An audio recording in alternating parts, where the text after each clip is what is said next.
Mercedes is joining the truly loathsome trend of locking key vehicle features behind a paywall, and the even more pernicious trend of charging an ongoing, recurring fee for access to them.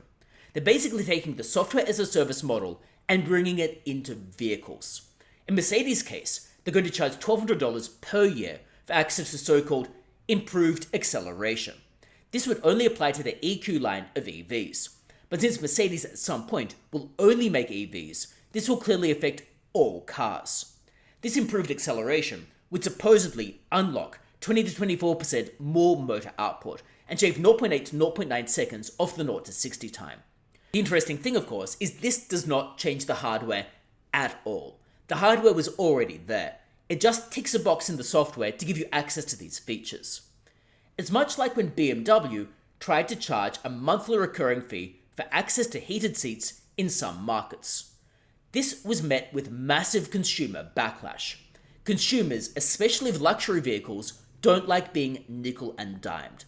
And indeed, it undermines the whole luxury ethos of any of these manufacturers to charge an ongoing recurring fee.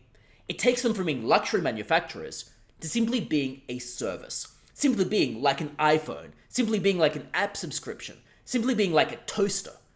It removes them from having that aura of luxury, and basically makes it obvious to the consumer that they're being charged an ongoing fee. And this isn't even an ongoing fee for access to updated maps, or access to updated software, or updates of any kind. It's an ongoing, recurring fee for access to things that should already have been there and for which the hardware already existed. This trend, though, should probably not surprise us. Vehicle manufacturers have forever been trying to find ways to get more cash out of consumers, to bleed consumers for more and more money, or to bleed their franchisees for more and more money, something that Mercedes is being sued for in one of their key markets, being Australia. Basically, these vehicle manufacturers aren't your friend, and indeed they aren't really taking a luxury type approach to anything. When you look behind the curtain, you can see they're just there to squeeze consumers for as much money as humanly possible, and are treating the consumers much like cattle. The problem, of course, is you've got Mercedes doing this, you've got BMW doing this, Tesla was already doing a little bit of this with their full self-driving, which apparently would need to be reactivated when the car changed hands. So already in the EV space, this has become relatively common, and is bleeding through many of the more luxury type manufacturers.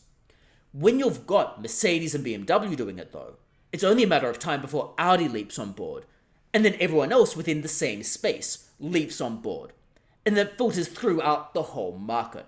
And then all of a sudden, you're hit with these recurring fees. And they just build on fees upon fees upon fees. So maybe you want improved acceleration. And what about heated seats? And what about a heated steering wheel? And maybe improved maps? Or what about anything else? Do you want access to your sunroof? Well, that's going to be a fee. Everything with these vehicles ultimately is going to become a fee. The question, though, is what can consumers really do about this?